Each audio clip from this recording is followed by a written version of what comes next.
Thé Noir Podcast, un programme bimensuel présenté par moi, Ndaya, accompagnée de Néné. Le Thé Noir, c'est le podcast des femmes noires sans filtre. On y aborde tous les sujets qui nous concernent, on brise les tabous. Et cela toujours dans la bienveillance et dans la bonne humeur. Un peu comme une conversation de copines. En tout cas, c'est comme ça qu'on l'imagine. Alors bienvenue à toi, copine. C'est parti. Hello Néné, c'est comment ? On est là, hein, ça va ? Ça va, je suis toujours très remontée. Oh, je suis toujours... Maman, ouvre ton cœur, apaise ton cœur. Oui, il va s'apaiser. Moins remonté que la dernière fois, mais ouais. Là, ça va. Mais toujours un peu... ça peut partir, quoi. On est prêt, on sait jamais. Prêt pour la bagarre. Tu me fais prêt trop pour peur. la bagarre. Tu me fais vraiment peur. En fait, plus le temps passe, plus je me prépare à un jour être appelée à un poste de police. Bonjour, est-ce que vous pouvez venir chercher Madame Néné ?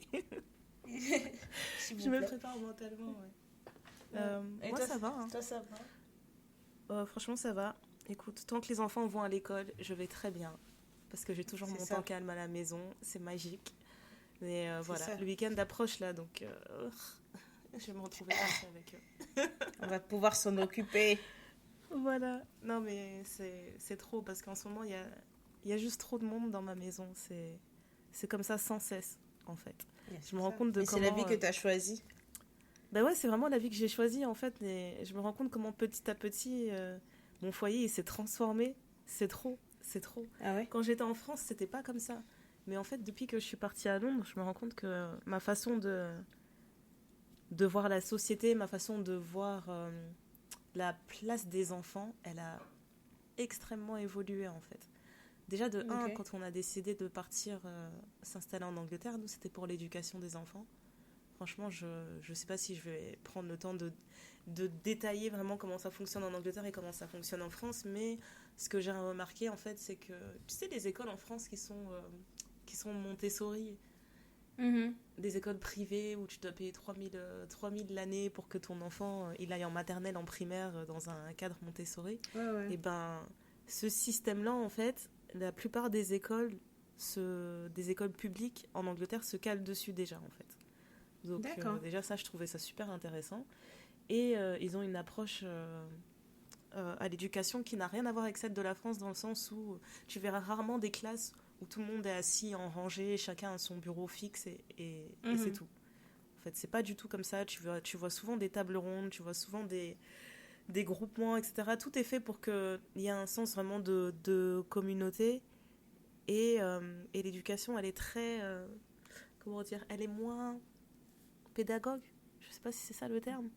Mais...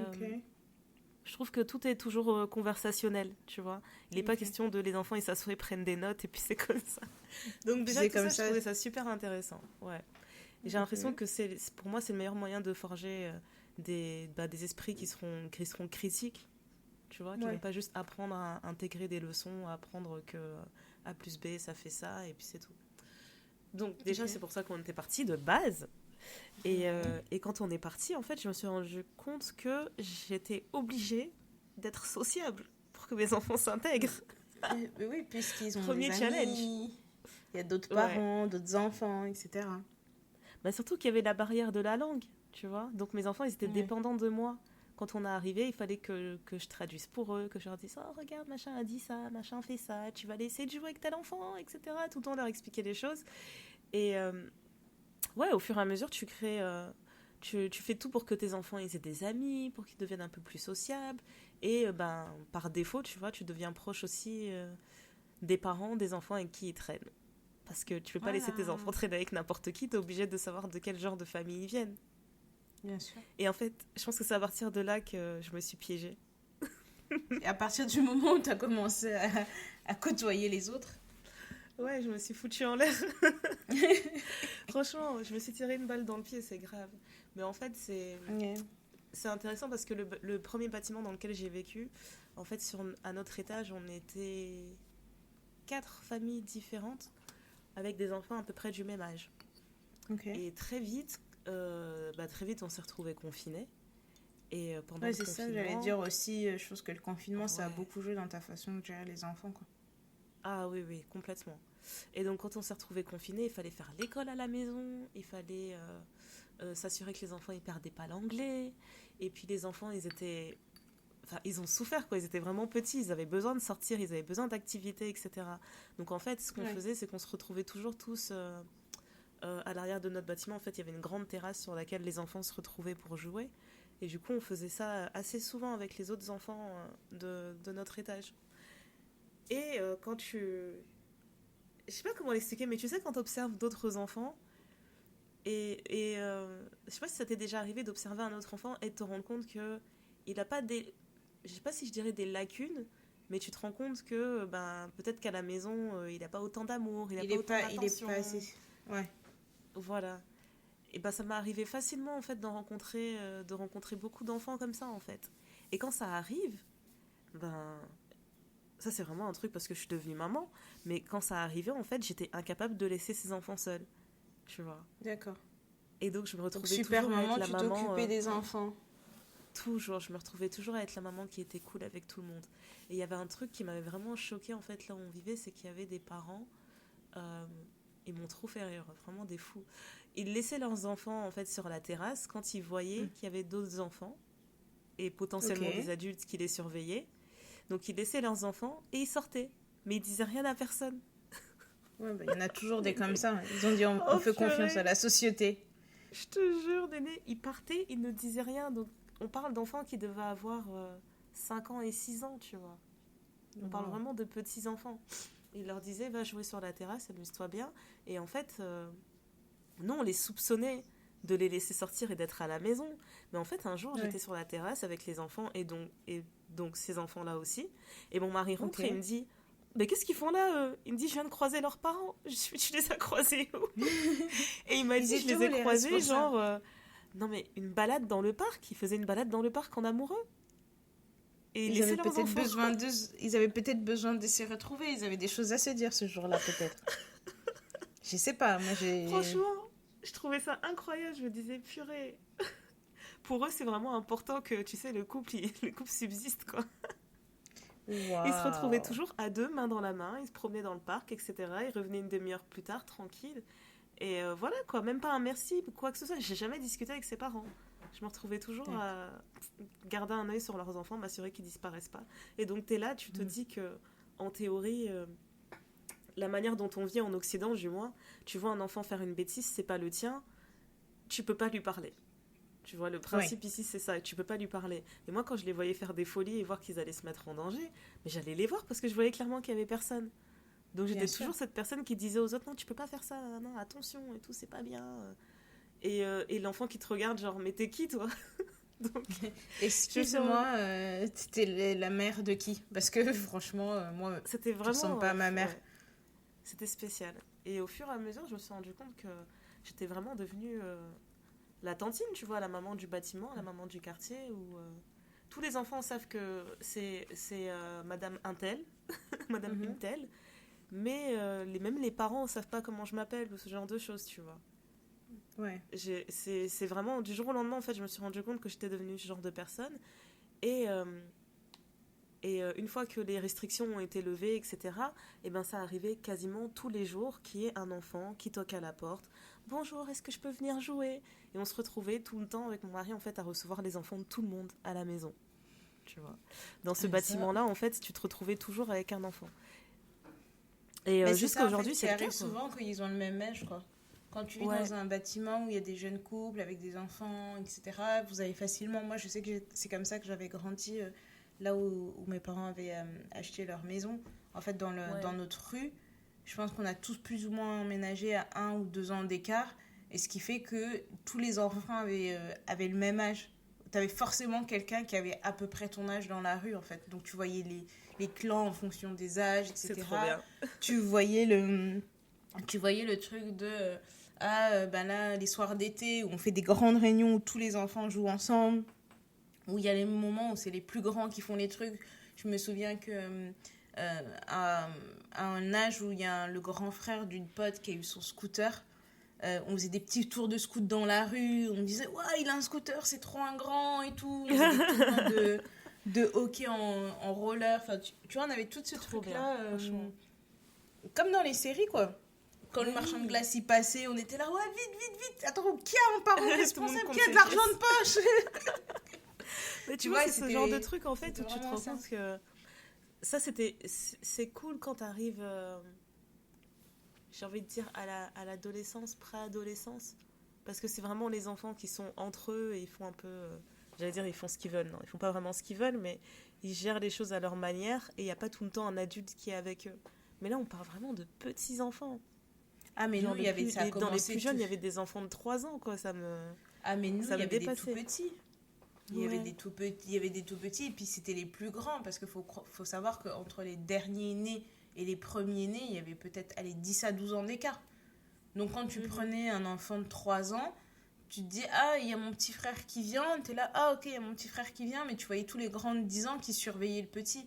Et en fait, la chance qu'on avait, c'est qu'au bout de la rue, en fait, il y avait un espace vert où ils faisaient des tournois de foot, etc. Donc, pour les parents de la rue, c'était facile de nous trouver en disant, ah, s'ils sont pas dans la rue, soit ils sont dans le jardin de quelqu'un. Et je me souviens qu'à l'époque, il y avait peu de maisons où c'était fermé à clé, donc tu pouvais facilement entrer dans le jardin des gens. Alors, je sais pas si ça se fait, je pense plus que ça se fasse beaucoup. Et aussi, sinon, les parents allaient nous chercher au terrain au bout de la rue, quoi. Donc, c'était assez facile. Et, alors, peut-être que c'était hyper dangereux, hein, mais nous, on avait un système qui fonctionnait plutôt bien. On reconnaissait les voix des parents et la façon dont les parents nous appelaient. Il y a le père d'une de mes potes, il sortait juste quand c'était le moment de rentrer, il faisait un sifflement mais particulier et on savait direct. On disait ouais, donc vous devez rentrer. Votre père il a sifflé. Tout le monde connaissait le code. Franchement. Et en plus ce qui était bien c'est que quand c'était l'été, t'avais aussi les barbecues. Donc tu fais un barbecue dans une maison. Mais en fait, c'est toute la rue qui vient. Donc finalement, vous passez de maison en maison. Moi, je me souviens qu'avec nos voisins, on n'avait pas de... Comment ça s'appelle ? De clôture. Donc ce qui fait qu'il y avait peut-être le portail devant la maison, etc. Mais derrière, entre nos jardins, il n'y avait pas de clôture. Donc tu passes d'une maison à l'autre, où tu dis, ah, on va aller chercher un truc. Ah, il manque du sel. Hop, tu vas chez l'autre, tu vas récupérer du sel. Ça faisait vraiment... Et franchement, on va pas se mentir, c'est vraiment perdu, ça. J'aimerais vraiment entendre quelqu'un me dire que c'est pas le cas chez eux, mais partout où j'ai été, j'ai l'impression que ça s'est vraiment perdu. Maintenant, les gens, ils emménagent quelque part, la première chose qu'ils font, c'est dresser des murs partout. Mais on se cache bien des autres. Mais moi, je connais pas mes voisins. Tu les moi, je connais pas mes voisins. Franchement, je connais pas mes voisins. C'est juste grâce à mes enfants que je connais certains voisins, mais sinon, c'est vrai que comme ça, là, je connaîtrais personne. Mais tu connais tes voisins quand tu as un problème. Quand tu as un problème, dans un immeuble, si tu as une fuite d'eau ou quand ton voisin il fait trop de bruit, là d'un coup tu te dis, ah ben on va se connaître. Voilà, c'est ça, mais sinon tu les vois pas. Et puis après, encore pire quand tu habites dans une maison, parce que finalement tu as ta maison, tu as ton petit rythme, à moins d'avoir des murs en commun ou un truc en commun, mais c'est facile de pas connaître ses voisins. C'est vraiment facile. Ouais, trop facile. Et voilà, en tout cas, moi, ma maison...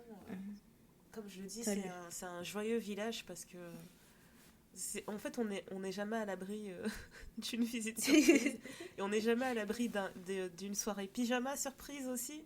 Non, c'est impressionnant. C'est impressionnant. Mais c'est bien quand c'est comme ça et que les enfants sont... Ça montre que les gens sont à l'aise avec toi et que ta maison est accueillante. Moi, je trouve que c'est plutôt une bonne chose. Ouais, franchement, je suis contente. Je trouve aussi que c'est une bonne chose. Mais quand je repense à ça et que je me dis, franchement, la Ndaya d'il y a 15 ans, tu lui aurais dit qu'elle serait comme ça, là, dans 15 ans, j'aurais tellement explosé de rire. J'aurais dit, mais arrête tes bêtises, là. Mais tu vois que tu parles à qui? J'aurais dit, tu m'as vu? Tu m'as vu, tu me connais, moi. Des enfants des gens. J'aimais trop dire ça avant. Les enfants des gens. Non, j'ai pas de temps pour les enfants des gens. C'est comme si on disait que t'étais camerounaise. Ah, voilà. C'est une gamine. C'est trop une gamine. Je sais pas. Bon, voilà. Bon. Voilà. Des petites balles perdues comme ça. Ah mais oui. Non, mais c'est bien. Non mais c'est bien. Moi j'aime bien cet esprit-là. Je sais que je l'ai beaucoup en famille, même si ça peut être épuisant de faire des trucs en famille et tout. Je trouve ça toujours bien, surtout que maintenant que... Parce que quand on était petits, nos parents, ils nous forçaient à rester ensemble. Et avec les cousins, les cousines, les enfants, des amis, etc. C'était un peu genre, t'as pas le choix, c'est ta famille, donc vous allez vous voir, vous allez vous supporter. Et donc, je trouvais ça cool de grandir comme ça. Il y en a certains avec qui on a gardé des liens très proches et puis on commence à avoir des enfants. Et je trouve ça trop drôle de voir les interactions entre les enfants et tout. Et nous, les adultes, on est là à côté et tu te sens dépassé. Et je me dis, mais en fait, c'est ce que nos parents, ils ont dû vivre. Tu te dis, mais en fait, avant, on pouvait être tous dans la maison, tous ensemble. Et là, il n'y a plus de place. En fait, si on vient tous, ça veut dire que tout le salon, c'est juste des matelas, en fait. Tout le monde est sur un matelas et tu cours les enfants et tu cours, tu dis, mais toi là, viens un peu, ah zut, appelle ton frère, appelle ta soeur. Et tu vois les comportements, les caractères, les comportements des enfants, etc. Tu te dis, mais c'est le genre de truc qui t'épuise. Mais je trouve que oui, ça épuise, mais ça permet aussi de recharger les batteries. Moi, je suis trop contente quand je vois tous mes neveux et nièces. Là, c'est la chose que j'attends le plus possible. Là, c'est que d'avoir tous mes neveux et nièces à un endroit et de voir comment ils interagissent les uns avec les autres. Parce que comme on est tous un peu éparpillés, etc., mais qu'on fasse ça au moins une fois. Ouais, c'est ça. On est extrêmement éparpillés. Et je trouve ça... Ouais, je sais pas, je suis juste, comme tu le dis, je suis fascinée en fait de les voir tous interagir ensemble comme ça. Et même, là on parle des neveux et nièces, mais même les enfants avec qui mes enfants grandissent en fait. Et j'imagine en fait déjà tellement de scénars dans ma tête. Je me dis, mais un jour ils auront 15 ans, 16 ans, 18 ans, ils vont faire ci, ils vont faire ça ensemble. Je me demande si eux ils seront toujours proches, est-ce qu'ils vont aller dans les mêmes écoles, est-ce qu'ils vont faire le mur, tout ça. Ouais, et je suis heureuse de me dire que, eh ben, tu vois, dans 10 ans, on me dira, ah oui, ben, un tel, et maintenant il fait ça, etc. Je me dirais, mais moi je me rappelle, à telle époque, quand on jouait à ça ensemble et tout, je me disais, oui, toi je te vois bien dans tel domaine, etc. Tu vois, par exemple, j'ai ma nièce ici qui a 8 ans. Et en fait, quand une fois elle était venue dormir à la maison, en fait, j'avais demandé à ce que mes nièces elles viennent rester pendant quelques jours pendant les vacances avec mes filles. Et en fait, je crois qu'elles avaient passé peut-être 4-5 jours à la maison. Et en fait, chez nous, il y a plein d'instruments, même si personne ne joue d'instruments, je l'ai déjà dit. Et la petite, elle a attrapé une guitare et elle était en train de me dire, non, mais moi, je suis une rockstar, je vais te montrer, je joue trop bien de la guitare, etc. Je lui ai dit, écoute, vas-y, c'est parti. Je pense que c'était il y a au moins 2 ans. Donc, petite de 6 ans, comme ça, elle commence à gratter sa guitare et tout, puis elle se met à chanter un truc. Je lui dis, c'est quoi cette chanson? Elle me dit, ah, je sais pas, je viens de l'inventer. Mais le truc, je te jure, Néné, c'était déjà un tube. C'était déjà un tube et j'étais là, genre, mais joue encore! Et donc, elle arrêtait pas de chanter son truc, elle inventait des paroles au fur et à mesure et tout. Et j'étais tellement choquée, genre, je l'ai enregistré et je l'ai envoyé à ses parents. Je leur ai dit, mais vous vous rendez compte que votre fille, elle a une voix de ouf? Elle a une voix incroyable, c'est une star.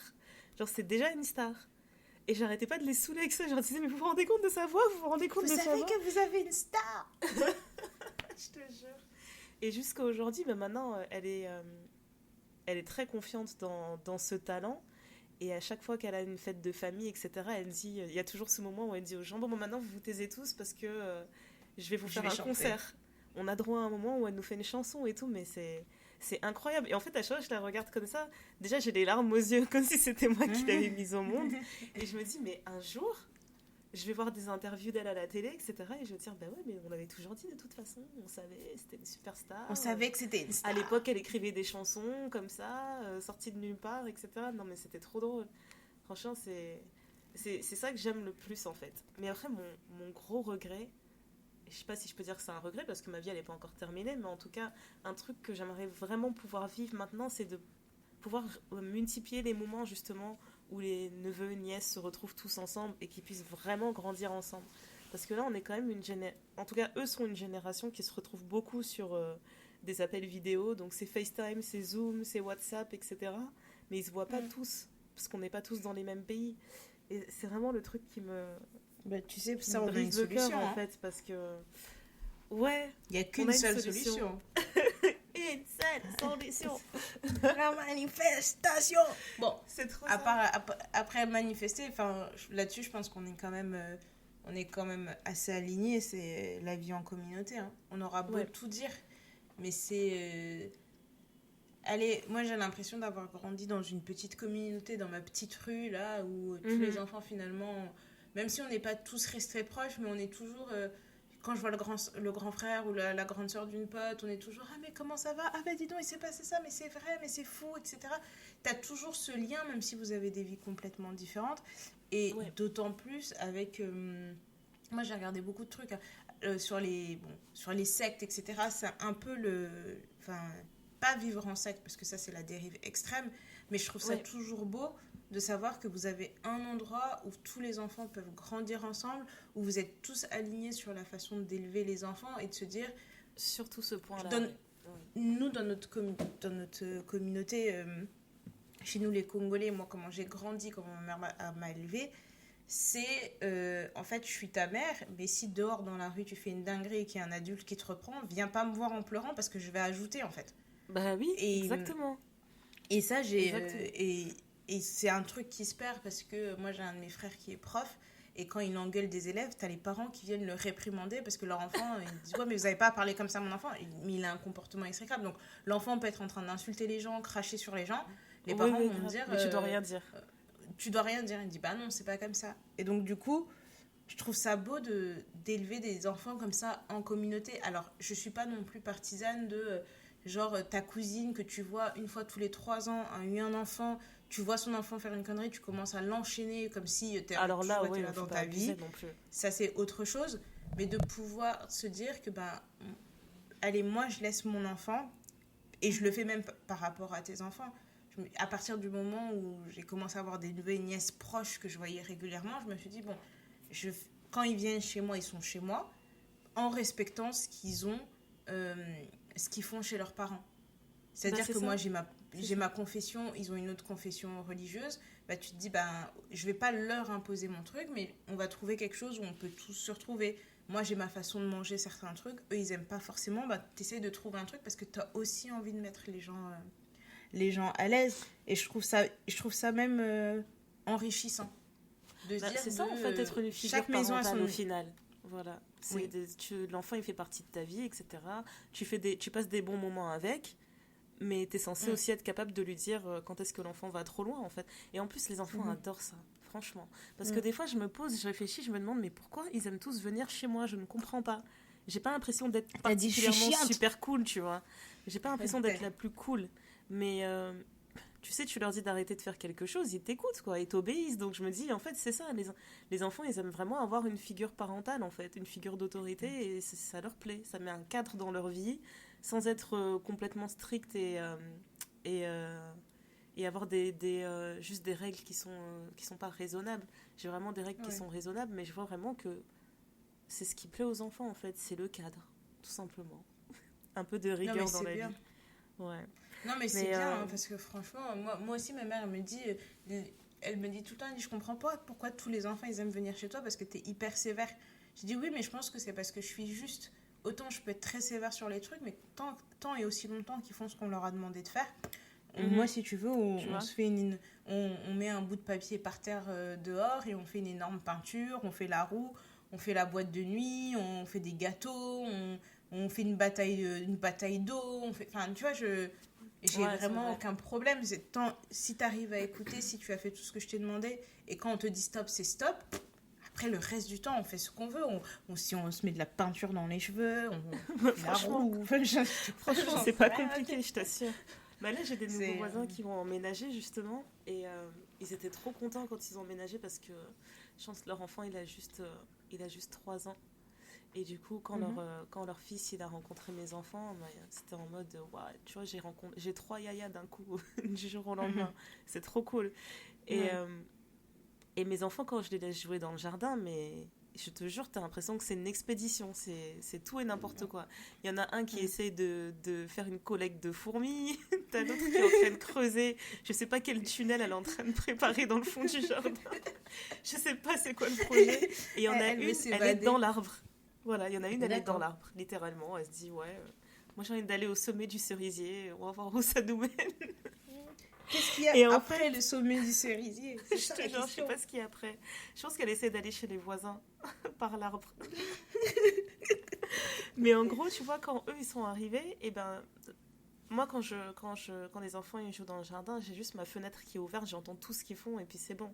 Et maintenant quand ils sont en train de jouer avec le petit, je me dis il est plus petit qu'eux, donc je reste quand même dehors avec eux. Et en fait, ça m'a trop fait rire parce que je me suis dit, tu vois la différence entre des parents qui ont leur premier enfant et ceux qui sont avec le deuxième, le troisième. Tu sais que ton premier enfant, il est tellement précieux. Il est tout nouveau, tu sais pas, tu le il mets est dans trop du fragile, t'as peur de tout, quoi. Donc dès qu'il touchait un truc, tu voyais ses parents qui étaient là. Oh là là, attention, attention. Alors je sais pas si t'as vu, mais là il y a une marche. Tu fais attention. Alors là, regarde. Attention, de l'herbe, un arbre. Attention, hein. C'est trop drôle. Je te jure. C'est trop drôle. Et en fait, à chaque fois que je voyais les parents, moi j'ai même pas fait de remarques, mais à chaque fois que je voyais les parents faire des remarques comme ça, je voyais mes enfants qui s'arrêtaient, genre, c'est quoi leur problème? Que l'enfant tombe, qu'il se salisse, et on va découvrir le truc. Ouais, et j'ai vraiment vu le truc. En fait, c'est là que j'ai vu l'intérêt d'agir comme ça, en fait, du vivre en communauté. C'est parce que c'est un truc, en fait, moi je le voyais juste à mon échelle. Mais en fait, à force de montrer cet exemple à mes enfants, ben aussi ils le suivent. Ce qui fait que maintenant, quand ils sortent, ils sont là et ils cherchent les autres. Tu vois, ils sont partis chercher le petit, ils ont dit oui, est-ce qu'on peut jouer avec et tout, machin. Et sa mère, elle était trop surprise, genre, mais il est petit. Elles ont dit, mais c'est pas grave, nous on est grandes, on va s'occuper de lui, etc. Donc maintenant, je vois qu'elles vont dans le jardin, elles sont là. Allez, petit, petit, viens, on va te montrer les choses. On va te montrer les vraies aventures. C'est trop drôle. Franchement, ça a ses bons côtés. Des fois, je trouve que mes filles, elles exagèrent. Mais j'aime bien le fait de leur avoir inculqué ça. Parce que maintenant, c'est vraiment... tu sais, elles jouent avec d'autres personnes, etc. Je les trouve beaucoup plus sociables aussi. Et des moments, je peux être tranquille dans ma maison, dans le silence de ma maison. Mes enfants, ils arrivent à la porte avec une amie. Ah, sa mère, elle a dit qu'elle pouvait venir. Je dis, non mais... Et elle me dit, non, mais sa mère, elle a dit qu'elle pouvait. Sa mère a dit qu'elle pouvait. Lui, sa mère, elle a dit qu'elle pouvait, mais moi, t'as pas dit ce moi avant. Le genre de truc que nos parents, ils détestaient. Moi, je me souviens, une fois, j'étais partie voir mes parents en leur disant, mais oui, mais un tel m'a dit que je pouvais aller dormir chez eux, donc voilà, j'ai fait mon sac. Ma mère, elle m'a regardée, elle m'a dit, mais tu vas où? Tu vas où avec ton sac? Sa mère, elle a dit oui, donc... Et je crois qu'une fois, elle était excédée. Je sais pas ce qui s'était passé dans sa vie ce jour-là, mais là, vraiment, je pense que je l'avais poussée à bout. Et elle m'a regardée, elle dit, bah, si c'est comme ça, t'as qu'à aller habiter chez elle. Têtue comme j'étais. Moi, je m'arrête pas. Non, mais alors, je devais avoir 8 ans. Donc, imaginez Néné, 8 ans, haute comme 3 pommes, monter dans sa chambre, prendre une énorme valise, mettre toutes ses affaires importantes. Hein. Les poupées. Dans ma valise. Mes bouquins. Non, j'avais pas trop... Mes bouquins, mes stylos, j'avais pas trop de poupées. Je jouais pas vraiment avec des poupées quand j'étais petite. J'aimais pas trop ça. Et donc, du coup, ma mère, elle me dit, bah, j'ai dû rester peut-être une demi-heure dans ma chambre où elle entendait du boum, boum, boum. Donc, dans sa tête, elle s'était dit, bon, elle est énervée, elle claque des trucs. Et en fait, elle a vu descendre des escaliers une énorme valise avec une petite personne au bout. Et bien, elle a dit, bon, bah, je vais voir jusqu'où elle va aller. Mais en fait, j'ai ouvert la porte de la maison, j'ai dit, bah, au revoir. Et j'ai commencé à sortir, aller vers le portail. Elle m'a rattrapée dans la rue, elle m'a dit, mais reviens, qu'est-ce que tu fais? Parce que, en fait, elle voulait voir à quel point j'étais déterminée. Elle t'a dit, va-t'en, t'as eu le go. Mais tu croyais je me casse. Elle m'a dit, va-t'en, fais ta valise et pars t'installer là-bas. Et j'ai fait ma valise et je suis partie. Et même quand on en reparle aujourd'hui, elle dit, je te voyais là avec ta petite taille, ton énorme valise. Ou encore une autre fois, quand je crois que j'avais 2 ou 3 ans, je sais pas, on allait à la boulangerie à pied, elle était en train de me parler d'un truc. Et elle me dit, tu m'as répondu, parce que ce jour-là, les poules, elles auront des dents. Et elle me dit, mais t'avais tellement de... Elle dit, c'est sorti tellement bien, il n'y a aucun mot qui était écorché, enfin, c'était clair. Elle dit, non, là, ce jour-là, j'ai compris que dans ma vie, il fallait que je m'accroche. Parce qu'elle a dit, avec une fille comme toi, j'ai dit, non, moi, j'ai trop hâte de voir mes enfants faire des trucs comme ça, je vais trop rigoler. Déjà, moi, ça va m'énerver. Il y a un truc auquel on n'avait pas pensé, c'est que nous, quand on s'est installé ici, en fait, on s'est installé ici, comme j'ai dit, par rapport aux écoles, etc., qui sont quand même bien classées et tout. Et en fait, on ne savait pas que c'était une région qui était assez riche. En fait, la région dans laquelle on est, elle est très grande, mais il y a peut-être la majorité en fait des footballeurs pros de la zone qui ont des propriétés dans cette région. Donc il y a une partie de cette région qui est juste ultra chère. sans raison. Mais dans les écoles, en fait, tu retrouves tout et n'importe quoi, en fait. Tu retrouves toutes les classes sociales. Et j'ai eu le problème, entre guillemets, avec ma fille aînée qui a été invitée à un anniversaire. Et elle n'arrêtait pas de me dire, je vais aller à un anniversaire dans un manoir. Je lui ai dit, ouais, c'est ça. Elle me dit, si, ma copine, elle m'invite à son anniversaire. Elle a dit qu'on va aller fêter son anniversaire dans un manoir. Et elle n'arrêtait pas de nous en parler, mais Néné, pendant 30 jours, non-stop, matin, midi, soir, elle nous chantait qu'elle allait aller dans un manoir. Jusqu'au jour où sa mère, elle m'a... Oui, je me souviens. Abusé. Jusqu'au jour où la mère de sa copine m'a écrit pour me dire, oui, en effet, elle va fêter son anniversaire dans le manoir de son grand-père, un peu plus loin dans la région, etc. Donc, est-ce que les enfants ont le droit d'aller passer la journée là-bas et dormir là-bas pour son anniversaire ? Moi, ma règle numéro 1, c'est tu dors pas chez les gens, tu vois. Et donc, c'est pour ça que pendant 30 jours, matin, midi, soir, ma fille, elle n'arrêtait pas de me dire « Mais maman, c'est un manoir !» Elle dit je connais ma mère. Elle va me dire non, faut mieux que je la prépare. Elle m'a dit, mais c'est un manoir. Et en fait, chaque jour, elle revenait avec une information supplémentaire. Maman, dans le manoir, il y a une piscine intérieure. Je dis, oui, Jazz, mais tu peux pas dormir chez les gens. Et chaque jour, c'était une nouvelle info. Elle a dit, mais maman, il y a un cours de tennis. Elle m'a dit, il y a un terrain de basket. Maman, c'est un manoir. Il y a une salle de cinéma. Il y a un cinéma dans le manoir. On va regarder un film. On va jouer dans la piscine. On va faire truc. J'étais là, waouh. Franchement, au début, quand elle me disait manoir, on rigolait qu'on marron. On disait, non, mais arrête d'abuser. Et quand elle m'a dit ça, et que sa mère a confirmé, oui, voilà, c'est ça, le programme, j'ai dit, ah, d'accord. Et franchement, ça, c'est un truc, ça m'a fait un petit blocage. Je me suis dit, tu vois, c'est dur d'envoyer tes enfants dans des endroits comme ça. Après, tu lui dis, reviens dans le ghetto. Reviens dans le ghetto, que c'est de ne pas avoir de piscine à la maison et de ne pas avoir de salle de cinéma. Mais au moins, ça lui apprend à être, je dirais, tout terrain. Ah, complètement. Tu vois, elle peut être dans des manoirs et en même temps, elle peut jouer dans le petit jardin, dans sa petite cabane. Ouais, je suis tout à fait d'accord. Mais tu vois, par exemple, elle, demain, je peux pas tenter le truc que ta mère, elle a fait, de lui dire, bah, si t'es pas contente, va vivre chez machin. Parce qu'elle va faire sa valise trop heureuse. Elle va dire, enfin libre. Je peux vivre la vie que je mérite. Oui, mais de tes enfants, celle qui est partie au manoir, c'est celle qui... C'est la plus... même sans même avoir vu un manoir dans sa vie, c'est celle qui a cette énergie-là. Déjà, ouais. Elle va... Quand vous étiez à Paris, elle est partie au Shangri-La, elle est venue me voir, elle me dit, ouais, on était au Shangri-La, et puis il y avait un majordome, et puis alors il m'a dit que ce truc, et puis tu vois, il y avait ça, il y avait des lustres. J'ai trop rigolé ce jour-là. Et en fait, tu vois...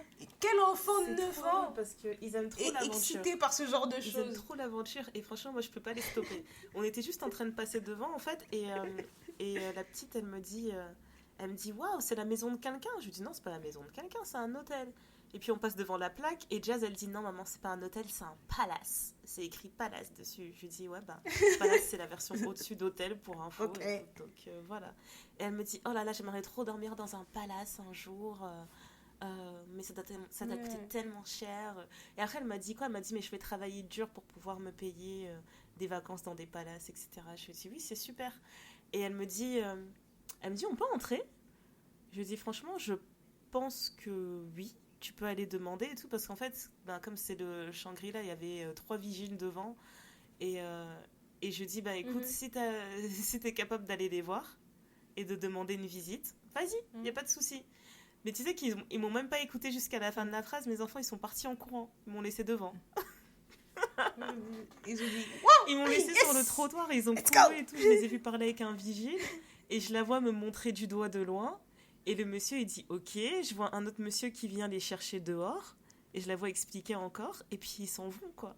Et j'ai attendu. Franchement, je pense qu'ils ils m'ont laissé 5 minutes dehors. Et là, ils sortent et ils me disent, maman, c'était trop stylé, oh là là, c'était incroyable, maman, c'est un palace, et genre par terre il y a du marbre et ça brille, et puis il y a des lustres, mais en fait ils n'arrivaient plus à respirer les trois, ils me disaient tout ça en même temps. Et elle me dit, il y a un monsieur qui portait un costume comme ça avec un nœud papillon, et il a dit, je vais vous faire visiter et tout, donc il nous a emmenés un peu partout, machin. Je lui ai dit, vous emmenez partout? Ouais, il nous a emmenés partout. Et elle arrêtait pas de répéter, il y avait du marbre partout. J'ai dit, mais toi, dans ta tête, qui t'a dit que le marbre c'était un truc de luxe pour que t'arrêtes pas de me répéter ça? C'était tellement drôle. Non, mais au cas où t'aurais pas compris. Au cas où t'aurais pas compris. Mais tu vois, ça, c'est le genre de truc. Moi, je trouve ça trop bien parce que, déjà, ça lui. Je vais faire un petit parallèle, mais c'est peut-être pas le même niveau, mais ça a boosté sa confiance en elle. Et je trouve ça hyper cool qu'il l'ait laissé entrer et qu'il l'ait accompagné, tu vois, il l'ait pas stoppé, etc. Qu'ils aient la gentillesse d'eux, même si c'est juste 5 minutes, tu vois, on sait jamais, et qu'il l'ait bien traité. Mais tu vois, c'est comme Beyoncé qui met Blue Ivy sur scène. Cette fille, entre la première scène, la confiance en elle qu'elle a, entre son premier passage et maintenant, là, c'est incroyable. Ouais, c'est ça. J'ai vu une vidéo qui reprenait toutes ses performances. Et tu vois qu'en fait, la première performance, c'est Beyoncé qui a foiré. En plus, elle a oublié de faire un truc, ça a un peu perturbé l'enfant. Ouais, et donc l'enfant était un peu perturbé, mais malgré ça, elle a quand même continué, etc. Et tu vois comment l'enfant prend de plus en plus confiance en elle, etc. Et je pense que c'est toutes ces petites expériences que tu as quand tu es jeune. Tu sais, c'est comme ta nièce hein, qui dit je veux devenir chanteuse, machin et tout. Bah, qu'est-ce qui fait qu'elle gagne confiance en elle? C'est qu'à chaque fois qu'il y a un événement de famille, elle va chanter devant tout le monde. Exactement. Et les gens vont être là, ils vont être impressionnants. Et au fur et à mesure, elle va faire des trucs un peu plus gros. Et je trouve ça bien parce que du coup, chaque enfant à son niveau vit des trucs qui reboostent, quoi. C'est ça. Ils sont là, ils ont dit ah ouais, moi j'avais fait ça. Et dans leurs souvenirs, ce sera ah, je me souviens, j'avais fait ça avec tel truc, tel oncle, avec telle tante. Enfin, c'est des choses bêtes. Moi, je sais qu'une fois, j'étais partie en vacances chez un de mes oncles. Je commençais à être une jeune fille et tout. Et bah, c'est lui qui m'a acheté ma première brassière. Et j'étais là, il est venu, il m'a dit, bon, écoute, on va y aller. J'étais avec une autre de mes cousines. Il me dit, bah, écoutez, les filles, on va y aller. Apparemment, vous êtes des jeunes filles. À skip. Donc j'étais là, je dis, ok. Voilà, et en fait, tu sais, il n'en a pas fait un moment bizarre, tu vois. Il dit, ouais, t'as quel âge, choisis ce que tu veux, machin, etc. Après, il nous avait acheté, je me souviens, des shampoings qui sentaient la pêche pomme ou un truc comme ça, ou pêche poire, ou je sais plus. Et donc, cette odeur de shampoing, jusqu'à présent, je m'en souviens toujours. Et il nous laissait, tu vois, faire des petites expériences comme ça, tu vois, genre, ah, vous pouvez aller à la boulangerie et tout. Mais il y a des moments de ma vie, je sais directement les lier avec certaines personnes.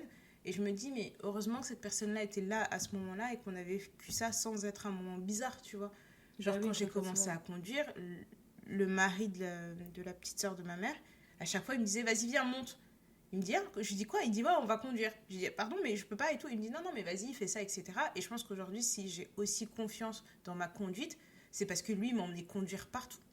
Il me disait, ah, vas-y, viens, on va là-bas. Et il me faisait conduire tous les types de voitures. Il me disait, ouais, de toute façon, tu dois être capable de conduire un camion. Donc aujourd'hui, quand vous voyez un aîné d'1m57 qui conduit un camion, soyez pas choqués. Parce que mon oncle, il m'a appris à conduire des camions. Il m'a dit, ah, mais tu fais ça, tu fais la manœuvre comme ça et tout. J'ai dit, ok. Il me dit, non, tu dois savoir le faire. J'ai dit, ok. Et je pense que si j'avais attendu plus longtemps, c'était juste le bon moment. Et je trouve ça vraiment bien. Et c'est ce que j'aimerais avoir pour tous mes nombreux enfants. De se dire que si on va chez Tata Néné, on peut lui parler, on peut vivre des expériences. Je préfère offrir des expériences. D'ailleurs, ta fille, la deuxième, là, elle m'a demandé d'aller voir le Père Noël. Parce que quand je lui ai dit que j'allais voir les aurores boréales, je lui ai expliqué où est-ce que c'était. Elle m'a dit, ouais, donc c'est à côté du Père Noël. J'ai dit, c'est sur la même ligne, mais c'était pas le même endroit. Elle me dit, ah d'accord. Mais t'as déjà été rencontrer le Père Noël? J'ai dit, non, pas vraiment, mais c'est vrai que je pourrais y aller peut-être l'année prochaine. Elle me dit, ah ok, donc tu peux m'emmener voir le Père Noël. Et j'étais là.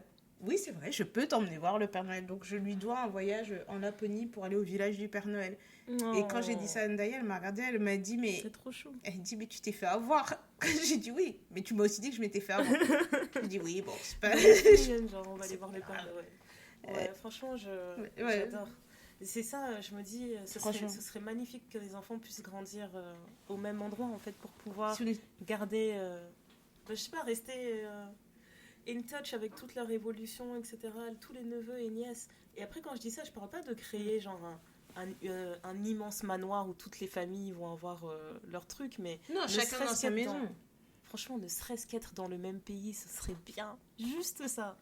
Parce que là, on est tellement éparpillés dans le monde, gens qui vivent dans les... Ouais. Non, mais je comprends mieux les gens qui vivent dans la même ville depuis des générations et des générations en disant, bah, ici, c'est la maison de mon grand-père, quand tu vas là, c'est la maison de ma tante, là-bas, c'est la maison de mon cousin, là, c'est machin, et qui restent tous ensemble. C'est ça. Maintenant, au début, je trouvais ça trop bizarre. Je dis, le monde, c'est un village, les mecs. Mais maintenant, je comprends de mieux en mieux parce que t'as envie d'avoir les tiens. Ouais, je pense vraiment que là-dessus, la mondialisation, elle nous a un peu tués.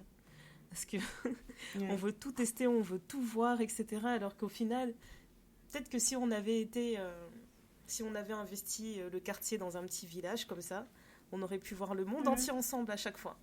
Avec un bon budget, tu vois. Un bon budget pour tous s'éclater. Chaque année, on fait des giga vacances quelque part et tout. Enfin, ça aurait été super. Ça aurait été vraiment super. Ouais. Mais après, c'est pas trop tard. Nos enfants sont encore petits. On a encore tout le temps de... Tu sais, moi, je me dis, tant que je suis pas arrivée à 40 ans, il n'y a rien qui est set in stone. Ah ouais? C'est pas gravé dans leur... Ouais, en fait, tant que j'ai pas 40 ans, pour moi, je trouve que c'est... Avant 40 ans ou jusqu'à 40 ans, c'est encore facile de bouleverser sa vie. Ok. Quand tu arrives à bouleverser, c'est un bien grand mot que j'utilise, mais quand tu arrives à 50 ans, je trouve que tu as tellement dans tes déshabitudes et t'es tellement proche de la fin. Allez, 40 ans, si je veux changer de carrière, j'ai 20 ans pour explorer le truc encore, donc 20 ans, c'est énorme. Tu vois, je suis encore assez jeune et je trouve que je suis encore assez fraîche mentalement et intellectuellement, où je me dis, oui, même si je peux avoir un peu de mal pour certains trucs, mais j'ai encore assez d'agilité pour m'adapter à une nouvelle situation. C'est vrai, ouais. Alors que tu peux aussi l'avoir à 50 ans, hein, je pense que c'est tout à fait possible, tu vois. Mais ça reste que, je me dis, allez, jusqu'à 40 ans, on n'est pas... Tu vois, on a encore le temps. On a encore le temps de prendre des décisions un peu folles, de se dire bon, bah voilà, il me reste encore un petit quelques années, là. Et on peut encore se mettre... Et puis, je pense qu'on aura tous plus ou moins une stabilité financière qui permettrait, tu vois, de faire des petits coups de folie où tu te dis, bon, bah, écoutez, les mecs, j'ai vu qu'à tel endroit, on nous vendait 500 hectares. Venez, chacun on prend 100 hectares et on en fait ce qu'on veut, tu vois. Ce serait magnifique. C'est plus facile. Ce serait magnifique. Je trouve que ce serait plus facile. En plus, à chaque fois, là, on en parle devant le micro, mais c'est une conversation qu'on a déjà eu 1 milliard de fois. Mais en ce moment-là, quand il fait assez beau ici, j'aime bien aller acheter mon café et puis je fais le tour du quartier. Et comme je le disais, en fait, j'ai l'impression que là où j'habite, en fait, je pense que je suis à la limite de là où ça devient trop cher. Donc vraiment, on a vraiment trouvé le bon emplacement. Mais en fait, quand je vais me promener du côté de Wisteria Lane, c'est vraiment ça. Hein, c'est vraiment Wisteria Lane. Et genre, tu montes des rues et il y a des moments où tu te retrouves devant un portail et c'est marqué rue privée. Enfin, il y en a tellement ici, c'est incroyable. Des rues privées, partout. C'est mon rêve. Tu te dis, mais... ça, c'est mon rêve. J'arrive même pas, en fait, à essayer d'estimer combien ça coûte une propriété dans une rue qui est privée. Et à chaque fois, je me dis, c'est ça qu'il nous faut, en fait. Il faut qu'on vive en famille sur la même rue, et c'est une rue qui est privée. Ce qui veut dire que quand tes enfants ils sont dehors, ils font ce qu'ils veulent, ils tournent dans tous les sens, etc. Mais t'es en confiance parce que c'est la rue de la famille. Non, mais c'est ça. En fait, le truc, c'est que... En fait, on critique beaucoup les Kardashians, mais s'il y a un truc qu'ils ont su faire, vraiment... c'est tu vois, genre ils vivent tous plus ou moins dans la même rue, dès qu'il y a un terrain qui est à vendre à côté, c'est forcément un des leurs qui achète. Leurs enfants, c'est comme des Congolais, en fait, j'ai l'impression. Leurs enfants, ils sont élevés comme des frères et sœurs, c'est pas des cousins. Enfin, tu vois, j'ai l'impression que les enfants, ils sont toujours les uns chez les autres, qu'ils sont tout le temps en train d'être ensemble. Et je trouve ça beau d'avoir cette unité-là. Et moi, c'est ce que je recherche aussi, tu vois. Ouais, on est bien d'accord. Donc c'est ça, en fait, notre objectif de vie, c'est d'être les Kardashians de Wisteria Lane. Yes. Alors, moi, j'allais pas l'appeler ça, j'allais trouver un nom très congolais, très... oui, bien sûr. Bien mais je dis Wisteria Lane parce que les gens savent de quoi on parle. Tu vois, quand tu dis Wisteria Lane, tu vois très bien la petite rue sinusoïdale, là, dans Desperate Housewives. C'était magnifique. Et quand il y a des nouveaux qui arrivent, là, les nouveaux qui vont arriver, c'est nous-mêmes qui allons choisir. Moi, ça me fait trop rire les scènes où t'as un nouveau voisin qui arrive et comme par hasard, tout le monde sort et est en mode « Ah, bah, c'est l'heure d'arroser mon gazon !» Il faut regarder ce qui se passe chez les autres. C'est ridicule. Oh là là. Franchement, c'est n'importe quoi. Du coup, tu l'aurais appelé comment ? Franchement, Tu sais, si on lui donne un nom un peu genre à la telenovela, tu vois, genre un truc Moté Malaine. Tu vois, parce que Moté, chez nous, ça veut dire les cœurs, tu vois, et tu sens que ça vient du cœur, et tu vois, tu sens que j'ai déjà le générique. Je vois déjà un peu les maisons, les trucs, en fonction des styles de chacun. Et je vois déjà les enfants qui passent, la petite ado là, avec son crop top et sa jupette là, à l'anglaise, qui va dire il y aura des cœurs sur le portail. Le portail, il sera en fer comme ça, forgé avec des cœurs, des cœurs. Voilà, mais bien sûr, avec les lunettes de soleil et les trucs. Avec les blasons les de famille aussi. Et très important. Avec le blason familial et le blason par famille, parce qu'on est quand même comme ça. Et tu vois les enfants traverser. Non, on va aller chez Tata Néné. Non, on va chez Tata Ndaya. Tata Ndaya va préparer son poulet. Venez les mecs, on y va. Après, on est là, on met dans la rue, tu vois, on fait un peu une bloc party dans la rue. On invite les cousins, cousines de chaque ambiance. Ça devient une fête de famille. Je t'ai dit, les Kardashians, là, le Noël qu'ils font, là. Je trouve ça trop bien, en fait, d'apprendre les gens comme ça. Franchement, ça, c'est cool. C'est vraiment cool. Mais tu sais, quand on avait fait notre fête, où on avait fait appel à un traiteur, etc., pour moi, ça doit être comme ça tous les Noëls maintenant. L'histoire de Noël dans la cuisine, c'est terminé. Si on n'a pas les moyens d'appeler le traiteur, etc., je ne veux plus qu'on me cherche. Faut m'oublier. Ah, mais ça, là-dessus, on diffère. Ouais. Moi, je veux créer un souvenir de Noël des enfants où ils disent, je me souviens, à Noël, Tata Néné, on se réveillait, il y avait les cinnamon ben au four, ça sentait, tu vois, les odeurs de cinnamon ben. Non, mais là, je suis grave d'accord. Je me souviens qu'elle préférait un eggnog, que tu vois, genre on avait tous le même pyjama, on se retrouvait, on rigolait, on regardait des Disney toute la journée avec les papis, les mamies, les tatas, les tontons, etc. On est d'accord là-dessus. Ce que je rectifie, c'est que je refuse d'être au fourneau toute la journée, etc. Faire ma petite spécialité et tout, tu vois, je fais appel à un traiteur et je dis, je vais juste faire ma petite spécialité, je fais un petit truc et puis c'est tout, quoi. Mais me retrouver au fourneau à gérer un dîner pour toute la famille, sachant qu'on sera au moins 50 personnes, mais non, c'est pas possible. C'est pas possible. C'est plus une vie, ça. Ah, écoute, moi là-dessus, pour mes enfants, je donnerai ma tête. Ok, donc pendant que tu prépares, moi je viens être responsable de la station Nintendo Switch. Pendant que toi t'es au fourneau, moi je m'occupe de activité Switch, tournoi sur la Switch, tournoi Mario Kart et tout, c'est super. Just Dance, franchement, c'est parfait. Mais c'est ça, on a assez d'adultes pour rediriger les enfants. Yep. Tu vois, tu te dis, bon, alors ceux qui veulent faire de l'art, vous allez avec tonton machin. Ceux qui veulent faire des activités physiques et sportives, en fonction de votre activité, vous pouvez aller là ou là. Ceux qui veulent participer à l'activité cuisine, merci de vous diriger là-bas. Tu vois, et on prend les enfants, là, on se les dispatche les uns avec les autres. Enfin, chacun prend quelques enfants. Et finalement, tu te retrouves avec 2 enfants et voilà. Et de temps en temps, on fait un peu un mix.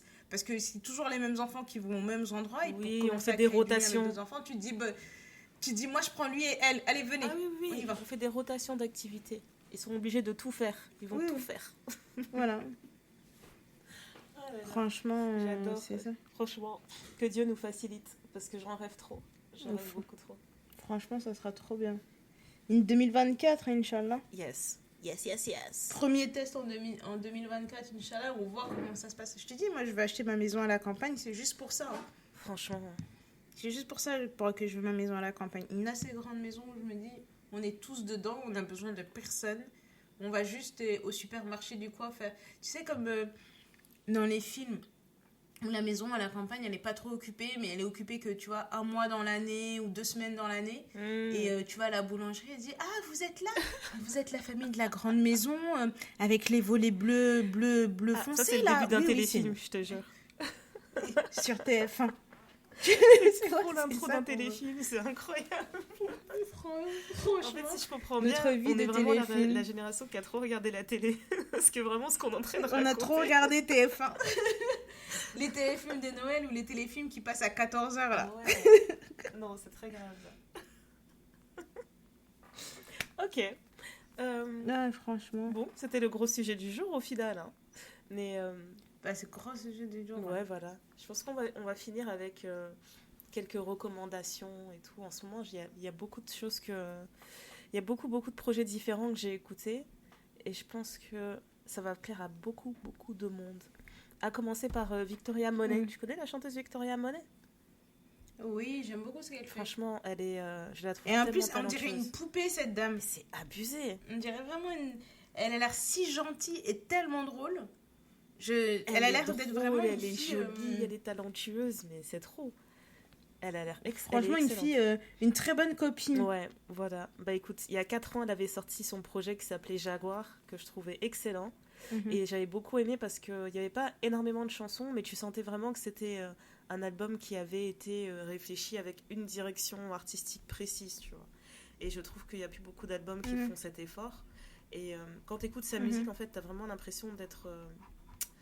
t'as l'impression de go back, tu vois, dans l'âge d'or du R&B, de la soul. Puis elle touche à beaucoup de genres, en fait. C'est ce que j'ai aimé, en fait, dans le premier projet Jaguar, c'est que t'as des sons très soul, t'as des sons R&B, t'as des sons qui sont presque... parfois, t'as presque de l'influence disco dedans. Enfin, elle touche vraiment à tout et tu sens le talent, en fait. Tu sens le genre d'artiste qui a impliqué à plusieurs niveaux parce que déjà, sa voix, elle est incroyable. Et en plus de ça, elle écrit. Et elle est connue dans l'industrie justement pour être une bonne songwriter. Je pense que c'est elle qui a écrit la chanson de Halle et Chloé, Do It. That's just how I do. Et quand je l'ai entendu, quand j'ai su qu'elle avait écrit ça, je me suis dit, mais attends, c'est vrai, ouais, ça se sent. Ouais, donc elle a pas mal de tubes comme ça. Il y a pas mal de tubes qu'on lui doit. Et donc là, récemment, elle a sorti Jaguar 2.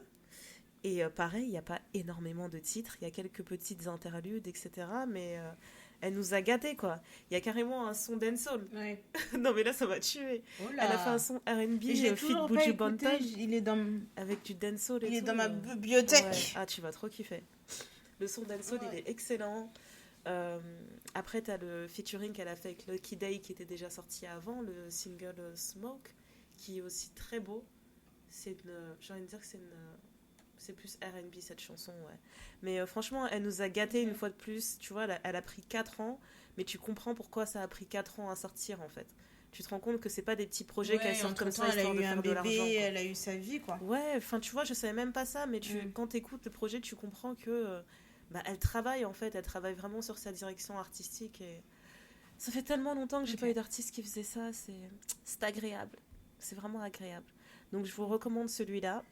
Et après, en ce moment, j'écoute beaucoup d'anciens projets, mais vraiment anciens. J'écoute l'album de Stevie Wonder, Songs in the Key of Life, qui est sorti en 76. S'il te plaît, 1976. C'est tellement vieux. Les années Get Up. Vraiment sorti dans les années Get Up. Et ouais, tu vois, ça me rappelle l'époque où on faisait des albums et il y avait genre, je sais pas, 23 chansons.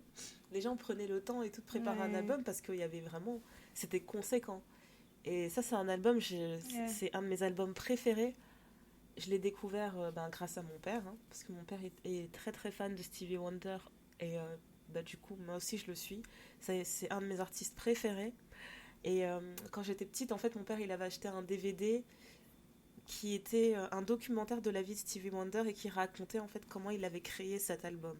Et moi, j'adore les docus comme ça. Franchement, il est excellent. Si c'est possible de le retrouver, je pense que ça doit être disponible sur YouTube, mais si vous pouvez retrouver le documentaire de Songs in the Key of Life, ça te montre en fait le talent de ce mec. Tous les instruments qu'il est capable de jouer, les paroles qu'il est capable d'écrire, les mélodies, les arrangements qu'il est capable de faire, il est impressionnant. Il est vraiment impressionnant. Et après, de te dire en plus que ce mec est aveugle, tu te dis, mais attends, comment tu fais? C'est trop impressionnant de le voir en studio, en fait. Et quand on l'interviewe sur certaines chansons, en fait, il y a beaucoup d'interviews qui se font au studio. Donc, des fois, il est installé comme ça derrière son piano et tout, devant son piano, pardon. Et il recrée une mélodie pour dire, voilà, c'est comme ça que je l'ai créée, etc. Et tu sais, il chante des classiques. Et il dit, ah, j'ai oublié les paroles. Tu te dis, putain, quoi? Il dit, mec, il y a des gens qui te chantent ici depuis toujours, ils connaissent chaque virgule. Toi, t'as oublié les paroles. C'est ça. C'est incroyable. C'est ça. Incroyable. Franchement. Donc, en ce moment, je le réécoute beaucoup. Et j'ai décidé aussi de me refaire des anciens albums de Maria Carey. J'en ai mis 3 dans ma liste. Donc, je vais me refaire... celui qui était self-titled, donc qui s'appelle l'album éponyme qu'elle a sorti en 90. Et après de faire un album qui s'appelle Music Box, qui fête ses 30 ans cette année. Et l'album Emotions qui est sorti en 91. Donc franchement, ça promet. Ça promet. Ça va, hein? Ouais. Voilà, j'ai dû pas sur la planche. Franchement. Là, moi, je suis pas du tout... Je me suis refait toute la discographie de Beyoncé, là, il y a une semaine ou deux. Ça fait du bien. Mais genre, j'ai écouté tous ses albums, les uns après les autres, et j'ai pas skip une seule chanson. Après, j'écoute beaucoup de Jhené Aiko, de Norah Jones, très, très mélo, hein, mon mood, tu vois, je préfère les musiques un peu soft, un peu douces, où tu vois, tu mets ça, t'écoutes, tu travailles en même temps.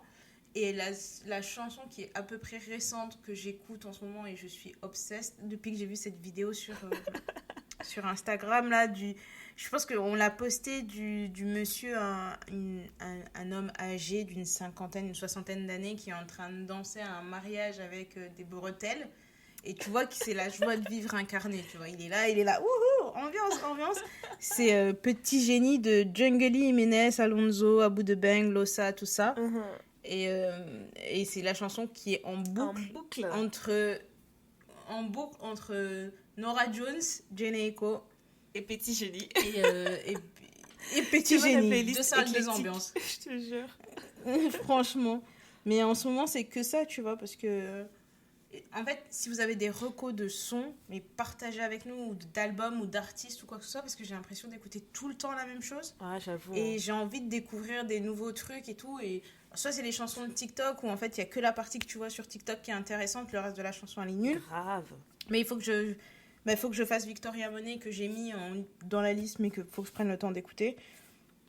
Mais après, je suis vraiment preneuse de plein de recommandations et même... de la musique latine, parce qu'à un moment donné, j'écoutais, comment elle s'appelle déjà, Selena. Ouais. Je me suis fait toute la discographie de Selena aussi.